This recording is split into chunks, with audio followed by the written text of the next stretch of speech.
আবারও বেশ কিছুদিন পর বাড়ি থেকে বের হলাম। তো আসসালামু আলাইকুম, সবাই কেমন আছেন? আলহামদুলিল্লাহ আমি অনেক বেশি ভালো আছি। আর আজকে চলে যাচ্ছি ভাঙ্গুড়াতে, মানে আমাদের কলেজে একটু কাজ আছে, আবার একটু বাজারেও যাব। এদিকে আমের ব্যাগ টানতে টানতে আমার হাতের অবস্থা একদম বেহাল। দেখুন কি পরিমাণে গরম, আমি ঘেমে একদম শেষ। এদিকে একটাও গাড়ি নাই। অবশেষে একটা গাড়ি পেয়ে গেলাম।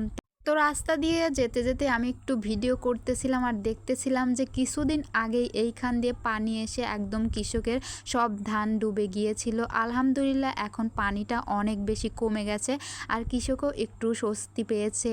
পানি কমে যাওয়াতে একদম ক্ষেতগুলো সবুজ সবুজ হয়ে গেছে, ঘাসে দেখতে অনেক বেশি ভালো লাগতেছে।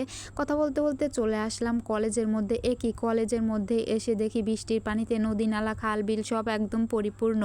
কয়েকদিন কলেজে না আসলেই মনে হয় সব কিছু একদম নতুন নতুন লাগে। তো যাই হোক, আমি চলে যাচ্ছি ডিপার্টমেন্টে, যেহেতু আমার কাজ আমাদের ডিপার্টমেন্টে। তো সিঁড়ি বেয়ে উঠে যাচ্ছি তিনতলায়, যেহেতু আমাদের ডিপার্টমেন্টটা তিনতলায়। আর উঠতে উঠতে একদম আমার অবস্থা বেহাল।